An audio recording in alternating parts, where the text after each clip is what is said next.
Avoir.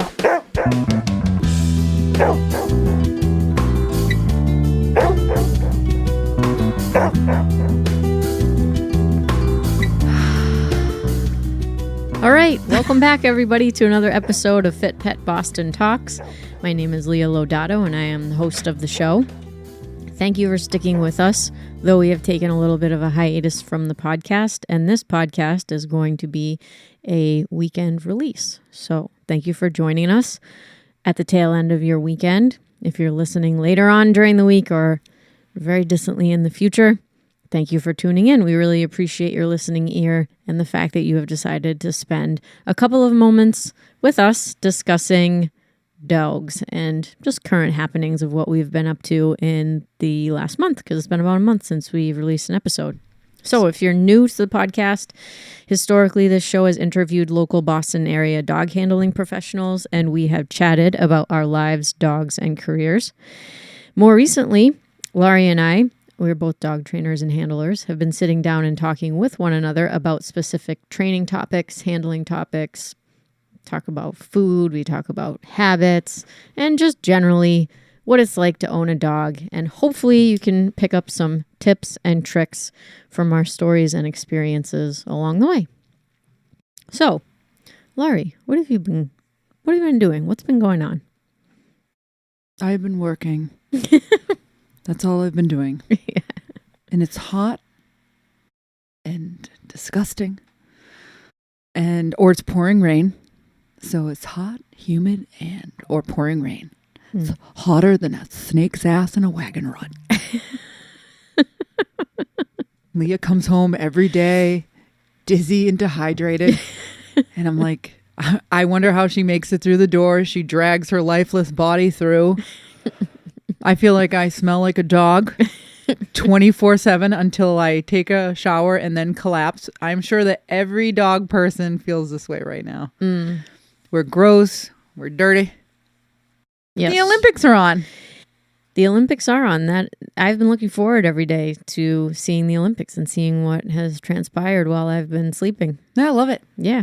We also subscribe to Peacock, and that is amazing because they have every single sport and every single event that has been filmed, and you can watch them whenever you want. Like what happened during the day. That was never a thing when we were growing up. It's like you had to catch it on prime time or read about it in the newspaper. They'll never know. Running to go get popcorn before the commercial break. Running back to catch it. And if you missed it, you missed it.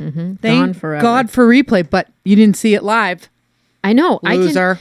It's crazy because I was watching the cycling, and you can go back and watch the race. You can rewind it. You can wait. You can just fast forward right to the end. This is unprecedented. Those guys fall into a ditch. They fall down the cliff.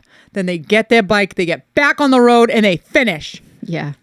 It's insane. Get me another tire. There was Get me another tire.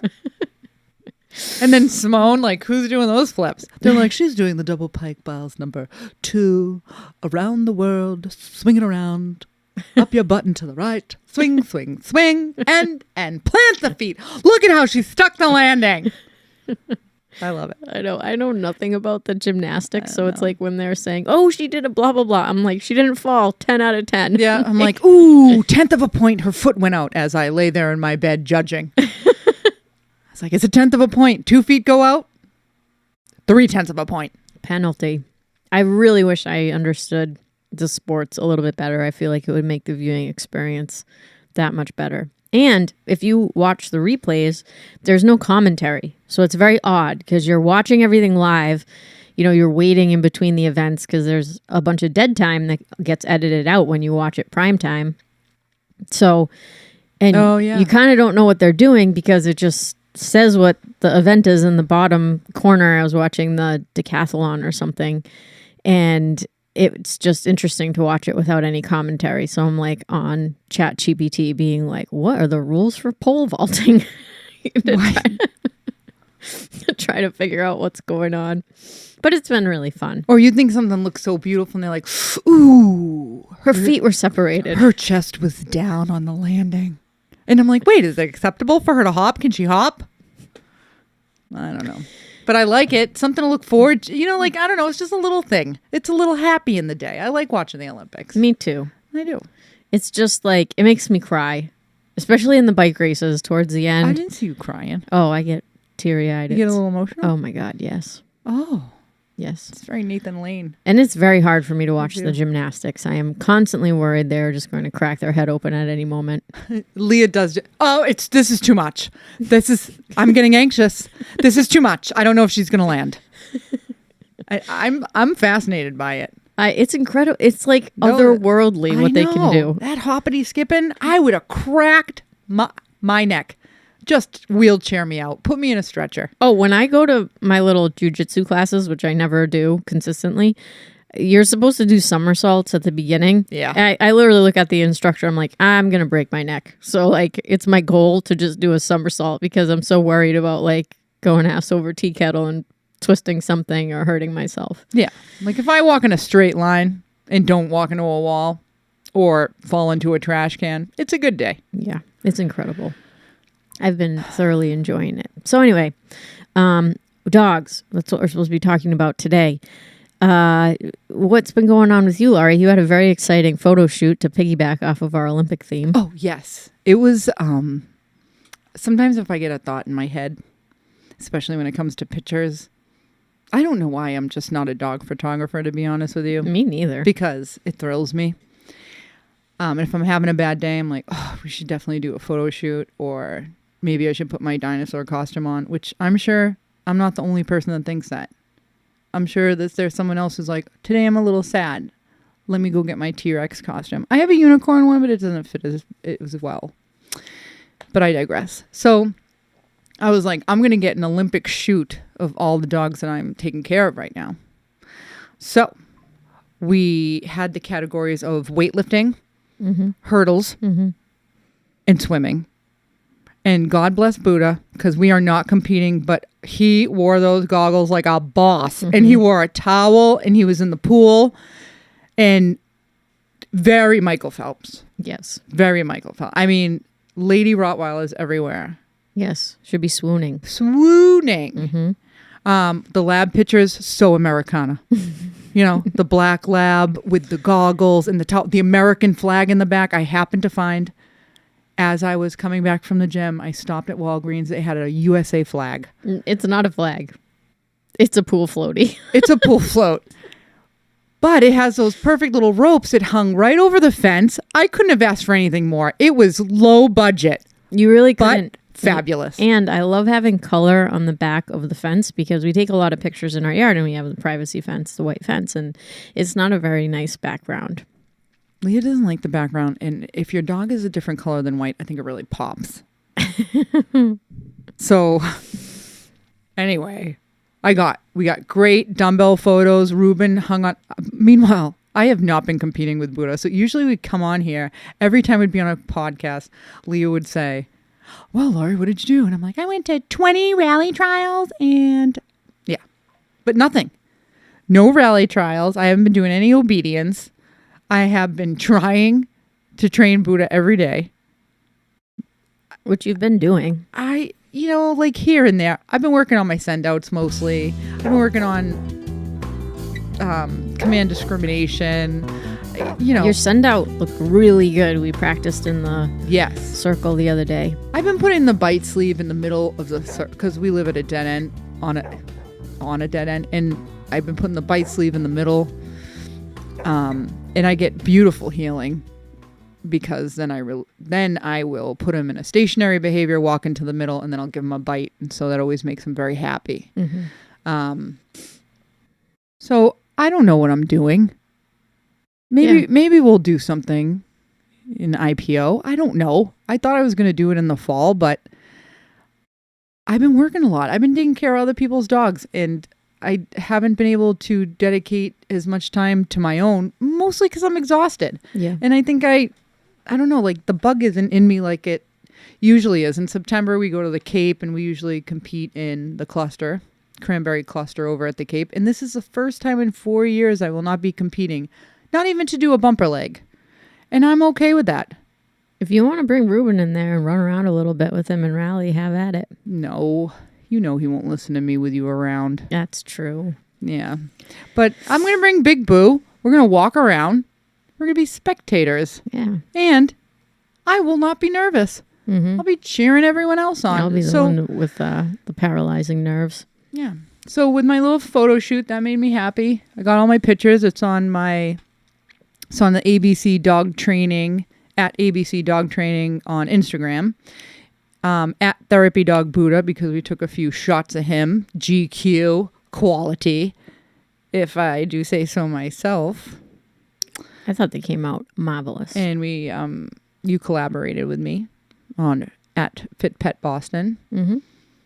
And it's on, Facebook. Yeah, cool. Get at it. Go look at those cute, sassy McDougal And I just so dogs. happened to have a gold, silver, and bronze medal from another event that we were able to use. So it was like so authentic. I'm telling you.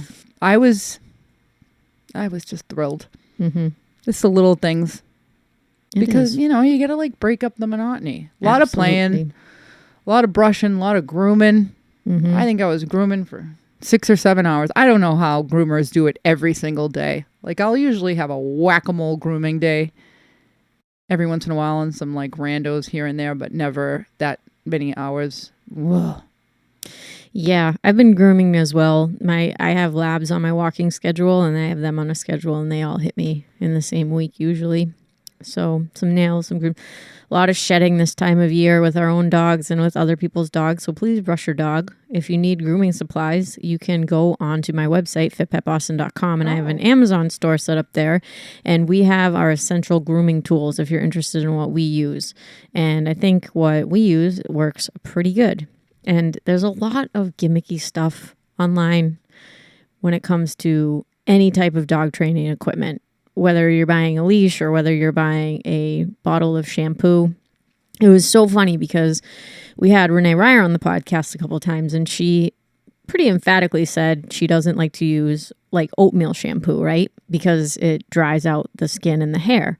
And it was funny because when I went on Amazon, I just typed in dog shampoo, and all of the sponsored ads, the first 4 sponsored ads for products were oatmeal shampoo. And I just thought that coincidence was unreal because here we have a groomer saying, I never use this because it dries out your dog's coat. And all of the sponsored ads are trying to get people to buy oatmeal shampoo. And I think sometimes if you listen to us or listen to other professionals and get these little tips along the way, it can go a long way when it comes time for you to choose what you're going to buy for your dog.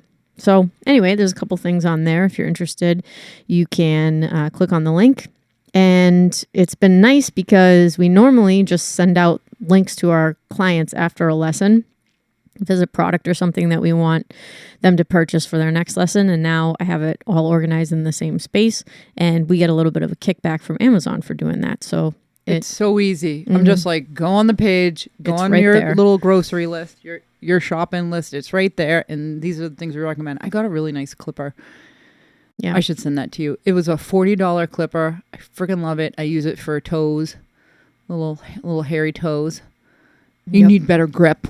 Mm-hmm. And just, the hard to reach places. It's really nice. Charge is nice. Yeah. I got a battery operated leaf blower. I have the backpack one. I cannot wait to clean out the grooming room with that electric leaf blower and just have at it. Mm-hmm. Yeah. We also have what's it called? The Whistling Pig blow dryer. Is that what it's called? I don't know. You can look on. Whistling Pig is a bar. No, it's a bourbon or something. Whistle Pig. I don't know. But there's a pig on it, and it says the Flying Flying Pig. The Flying Pig dryer. Okay. Oh, the good old Whistling Pig.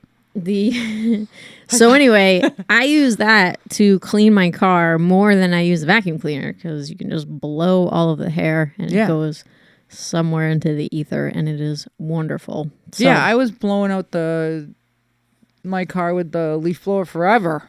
It works. It's awesome. It works. People wonder what I was doing, but it's very handy. As long as you don't live in a condo complex and you blow the hair onto your neighbor's lawn. Yeah. And then you have Nancy from the HOA yelling at you. Don't do that. But blowing out your car, to me, works great. Anywho, Also wanted to talk a little bit about how I address the heat with my dog walking clients and how I decide when I'm going to shorten my walks.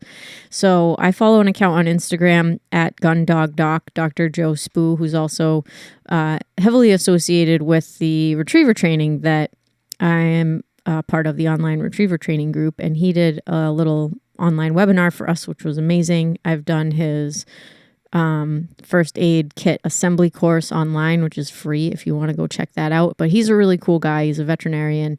And his rule of thumb for when you are going to run your dogs or not, when you're making that decision, is if the humidity and the temperature exceed 150, it is too hot to run dogs. And I don't want to misquote him, but he's a sport dog guy, right? So like when the sport dog person is talking about running their dog, they're literally talking about like working their dog, going to a training session, running your dog for any, length of time.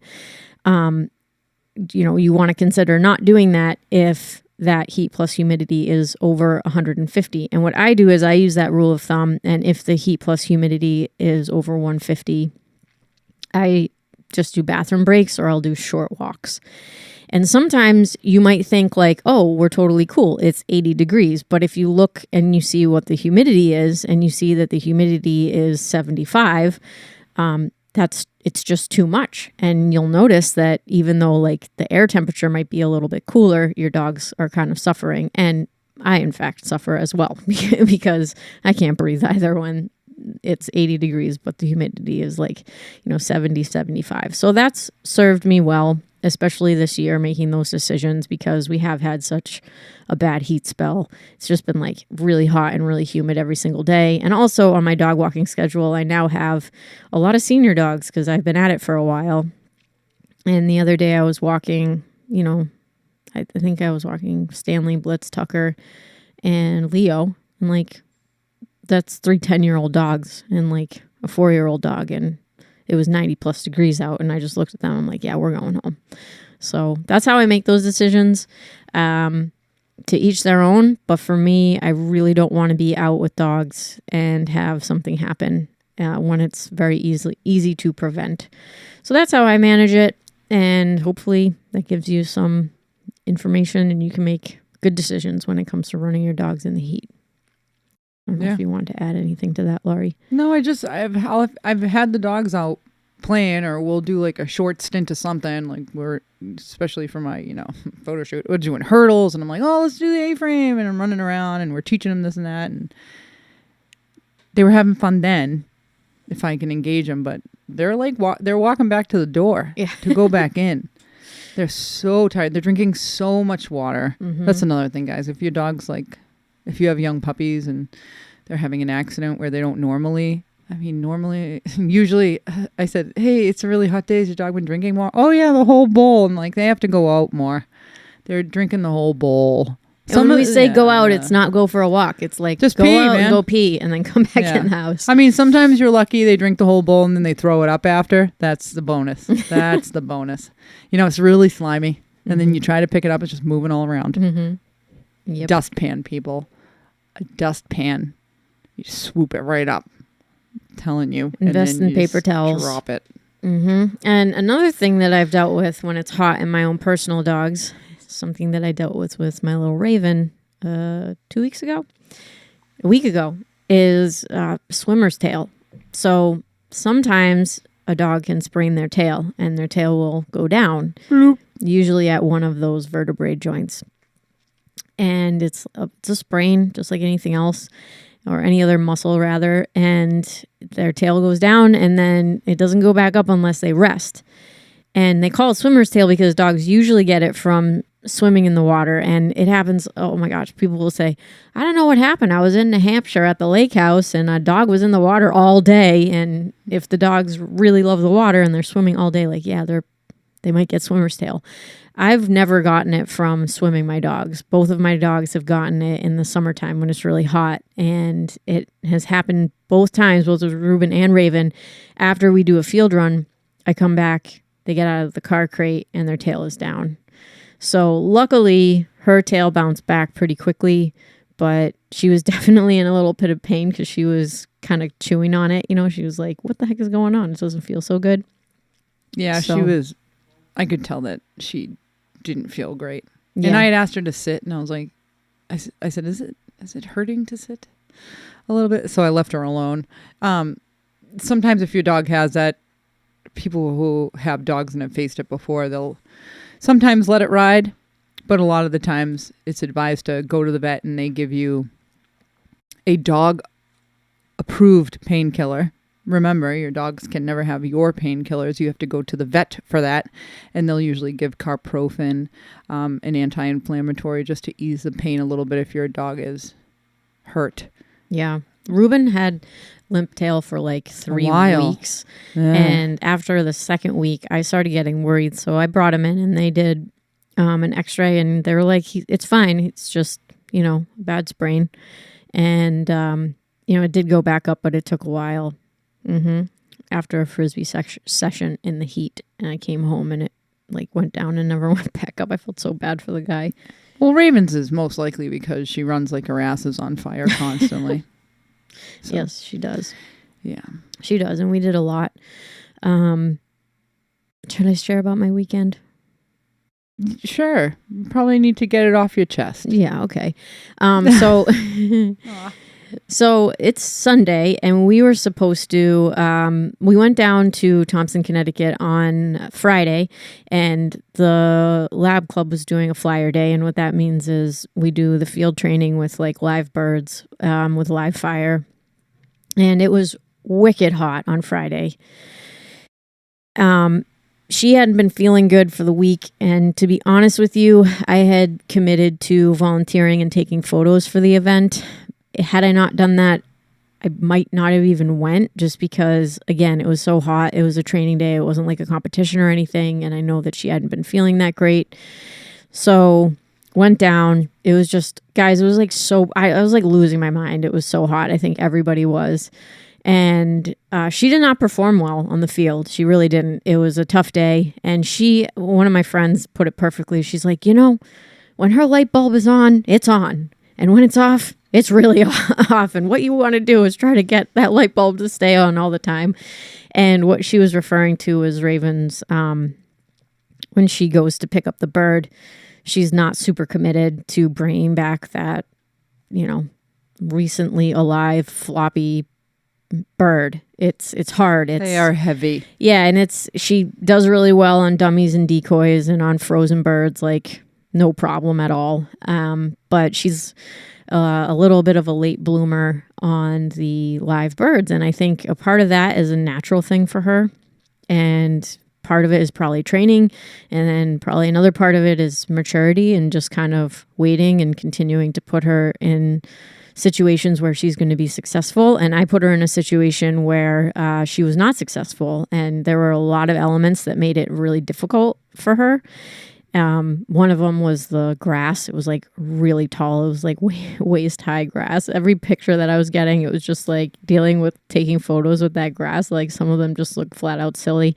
So that was an issue. And then, knowing that she just struggles with it normally is obviously an issue too. And then the gallery of people that were behind me when we ran, it's intimidating, and it's not something that I do very much in practice. It's not how often do you get together with 30 people and you're all there, So a lot of these things are hard to simulate in practice, and it's even hard to simulate working with a freshly killed bird that's not frozen, because if I work with birds that are totally defrosted, maybe I'll get one retrieve, and after that, the bird needs to be buried, just thrown away. You just can't keep using them because it turns into more of a food item for the dog than a retrieval item. Without going into too many details of what happens to the bird, but it's a hard thing to train for. And so what you're really counting on is your dog's natural want to do that.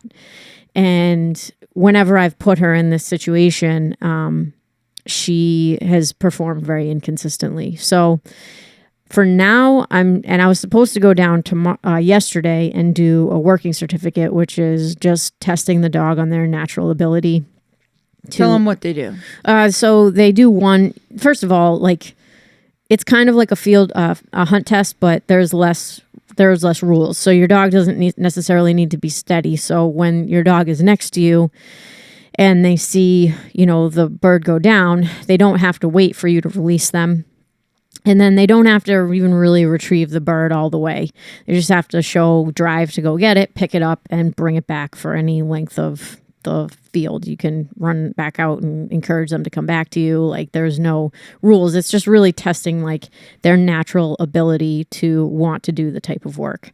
And then so they do one of those on land, and then they do two in the water. And what they're testing in the water is the dog's willingness to get back into the water after they do one retrieve. So, they really want these dogs, Labradors, to be committed to going into the water. So they're testing that as well. And, to be honest with you, like she could have passed. I'm not worried about the whole pass-fail thing. But again, dog wasn't feeling good, had a poor training day the day before. Yesterday was just as hot and miserable as it was on Friday. When you go to these things, like your dog's in the car for the majority of the event. If it's a huge event, there's no guarantee that your car is going to be in the shade.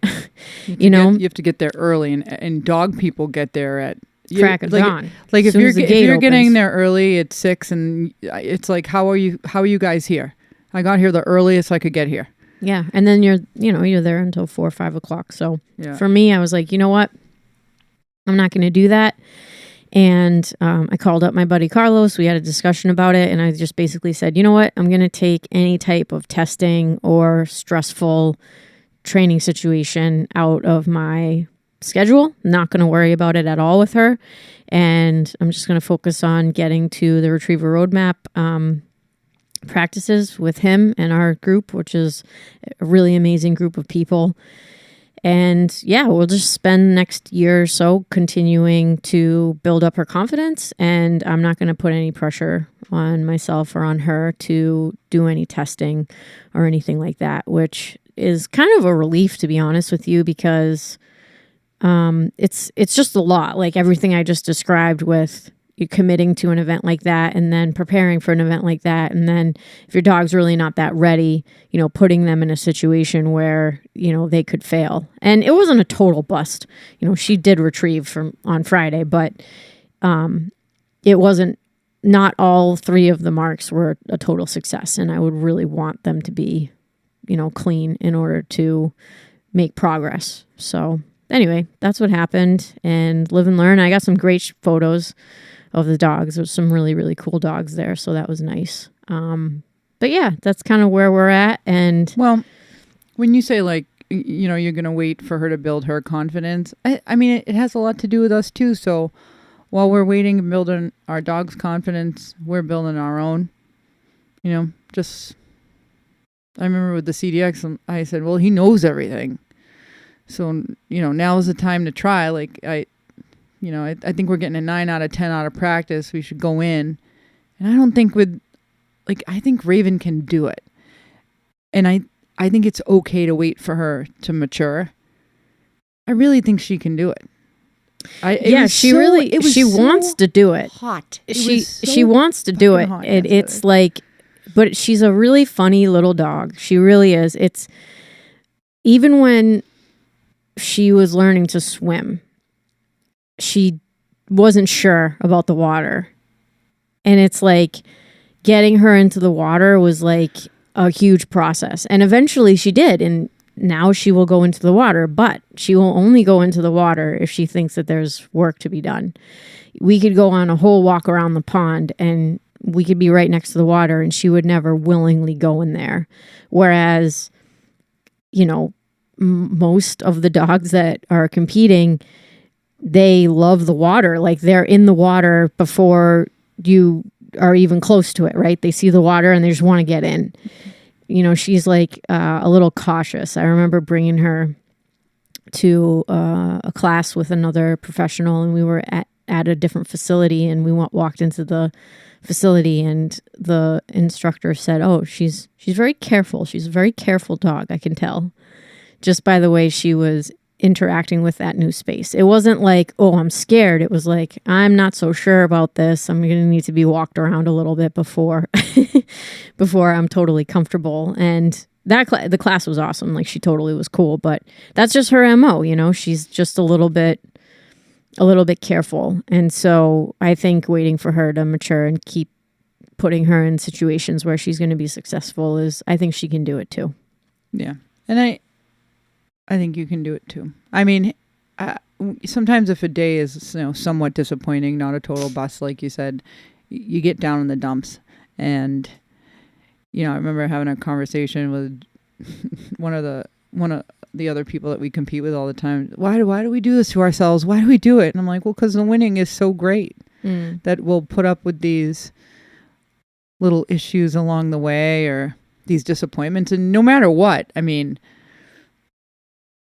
days that I've come home and I've just been like, what am I doing? Still at the end of the day, there I am with Big Boo on the floor.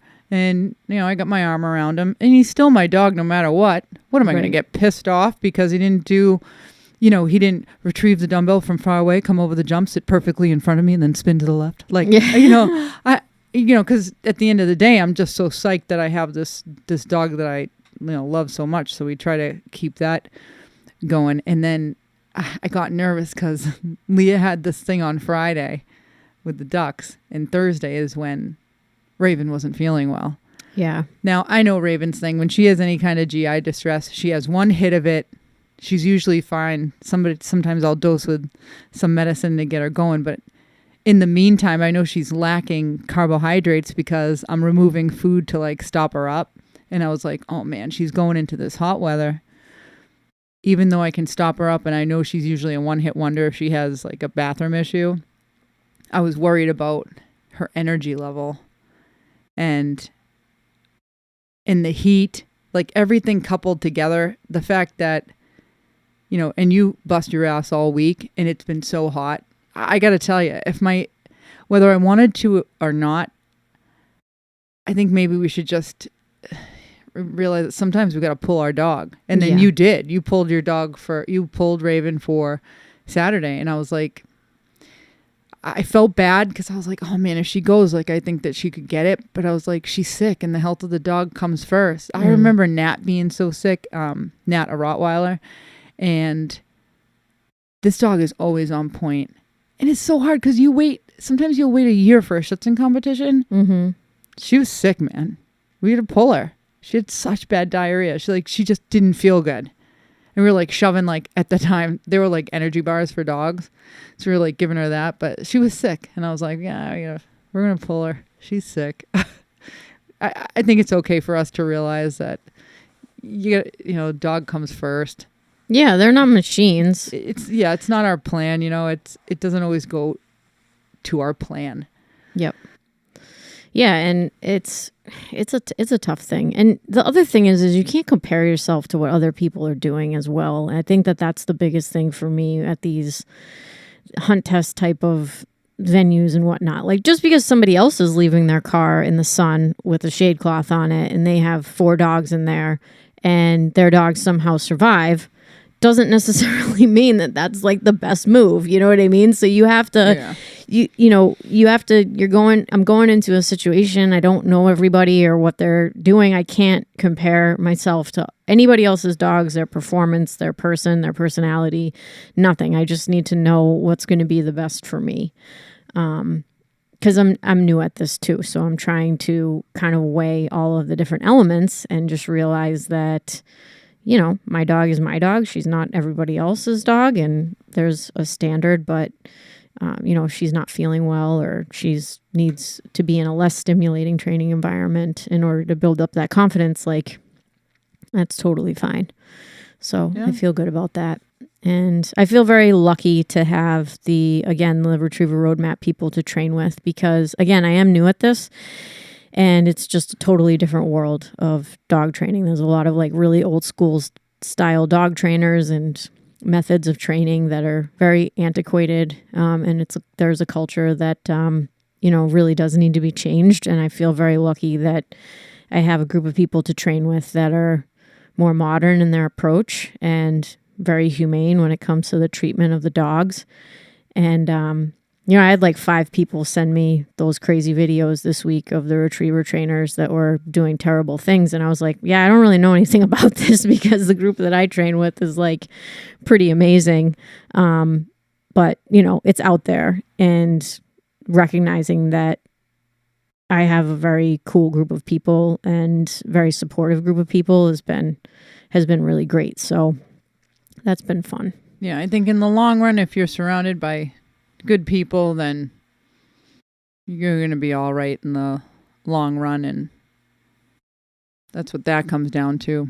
And then another incident happened. We were going to talk about it because, like, Lee and I, we may not have been here for a month, but every time something comes up, I'll jot it down on a piece of paper. I heard of a trainer who was having a difficult time. Anyone knows. Just not feeling supported by like a higher up, by their boss or whatever. And I remember not always feeling supported when I was growing up in the dog world. And you really need, if you are training under somebody, or even if you're training with people, if those people aren't lifting you up, singing your praises, giving you the your boss isn't giving you the opportunity to show your dog, or they should be helping you grow and be better. You should have friends around you that are, if you're competing against one another, of course everybody wants like the higher score, but you should all be there supporting one another. Mm-hmm. That shit comes back to you anyway. If you're an asshole, it's going to come back to you. Yep. Be nice. And you know what? We all help each other. I might be good at one thing. Somebody else might be good at another, and we can work together. I mean, I can't tell you how many times in the rally ring somebody got something wrong, and there's somebody on the sideline saying, hey, do it like this. Or like we'll take out our book and be like, hey, this is how you do it. Or people in obedience who have given me hints here and there. Or I remember one time at the Cape, Catherine walked next to me. I'll never forget. I'm like, Catherine, he's just not paying attention. I was like, I've lost him. I'm not even in the ring. And I was supposed to go in, and they changed the pattern. So somebody was going in before me after I just got him revved up with a bite toy outside the barn and blah, blah, blah. And she goes, use this. And I went outside and I got his attention. And I had the best healing of my life. But that was because Catherine was there. I would have looked like a damn fool. I couldn't get him back. Nothing I had in my pocket was going to do it. And I had revved him up to go in the ring. And now I had to wait because somebody else moved in ahead of me. I mean, that's so nice to have these people there. Mm-hmm. I cannot tell you how many people would help me out. Mm-hmm. So if you don't have a boss who's supporting you or helping you, just go. Just go. Make your own. Know what you're doing. Because I remember making these small connections here and there, here and there before I left my original dog job. And I had these contacts. And I made a way for myself. So make sure that your boss supports you, gives you opportunity, that they're not always putting their thumb down on you. I'm very much a person for tough love. I had very tough. It was tough starting out with who I started out with. But I mean, I appreciated it to a point. But then there was like this aha moment where I was like, wow, I got to get out of here. I have to take care of myself. I have to take care of my dogs, and I can do this on my own. If that person makes you feel like you couldn't survive without me, you wouldn't have a dog career without me, that's not the person you want to hang out with. So for any young trainers starting out there, have some faith in yourself. Let me be your motherly voice and get out of there. Yeah. You need people who support you, and you'll find them, and you can do it by yourself. You're going to be just fine. We're all doing fine. So have those friends. Yeah, absolutely. Great advice. And I would add the caveat, like, obviously you have to put the work in. You have to put the hours in, understand what what you're doing. I think that there are a lot of people who start out in dog walking specifically because I see it. And I was one of those people where you might not have any experience and you need it.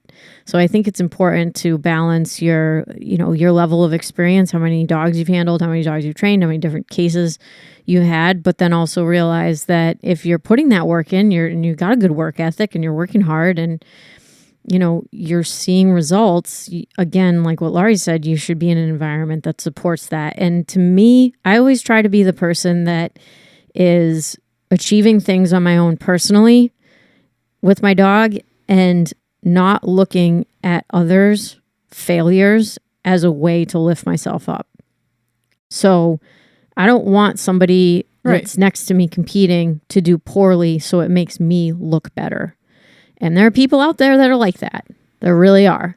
There are people out there that hope that you fall on your face so that they look better, even if they don't have a perfect performance. And if you sniff that, you have to get away from it, because that person is going to be, they're going to poison your soil. And like, if you need to grow, you have to be around people that are willing to lift you up, and if nothing else, just be positive and not mean. And that's something that I've really tried to cultivate on my Monday Night Frisbee League, because we have so many new people on that league, and I wanted it to be a place where new people could come because there's another team close by, and I didn't want to take players away from their team. So I kind of thought, like, if I'm going to start this, I'm going to have to do some evangelizing here.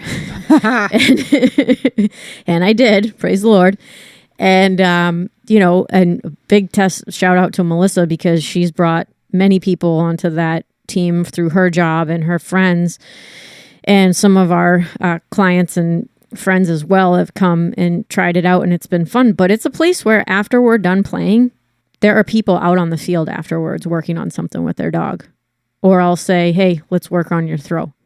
Let's use Ruben as a distraction because he's great, because he'll bark in your face the whole time and it'll be difficult for you. Like, come on, let's go do this. Let's get better.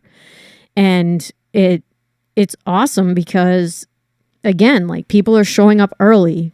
Can I just get my dog used to this space? Yeah, absolutely. Let's do it.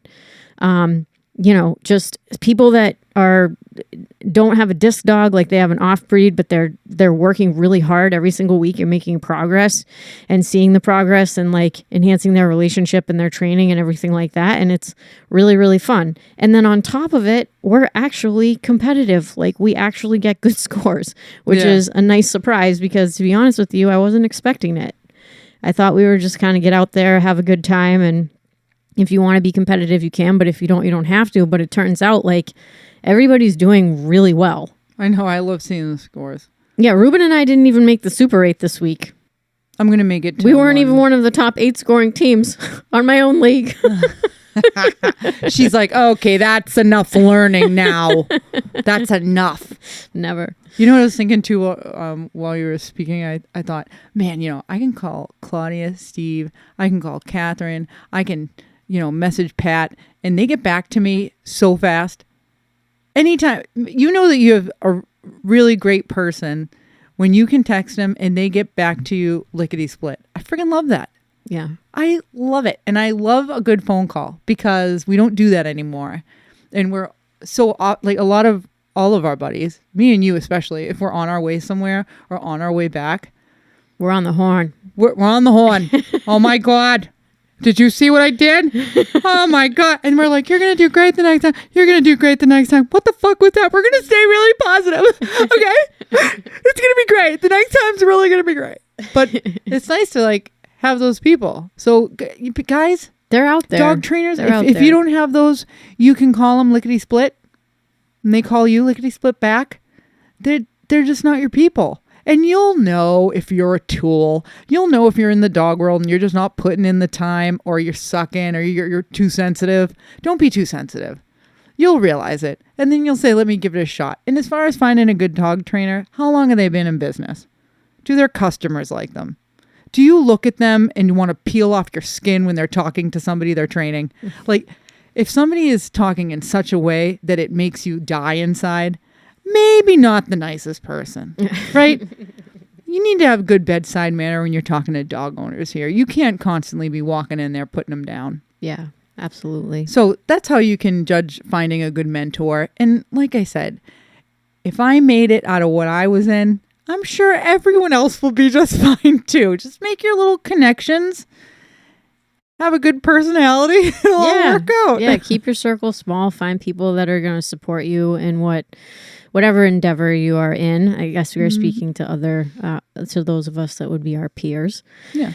In this little world, and they're out there. Like, good people are out there. There's a lot of crappy people out there too. A lot of people that maybe are in the dog world because they have terrible social skills and that or people skills, and that's the thing, and that's okay. And if you're like me, a friendly person like that wants to engage people and listen to people and help people if I can, there's a place for me too.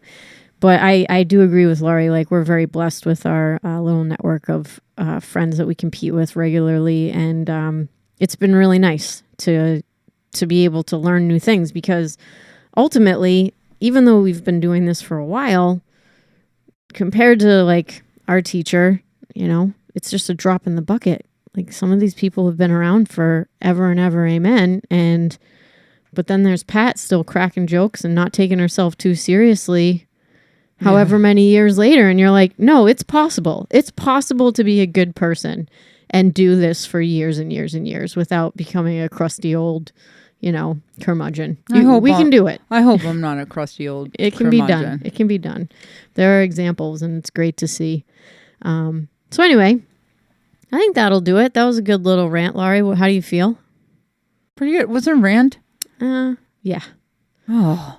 I think so, but it's okay. It's okay. Sorry. All right. I hope everybody has a absolutely wonderful week. If you're listening and you are enjoying what you're hearing, please like and subscribe to this podcast. Shoot me a message on Instagram if you want, at FitPet Boston. I try my best to get back to those, because I love hearing from those of you who listen. And we will see you next time. Goodbye.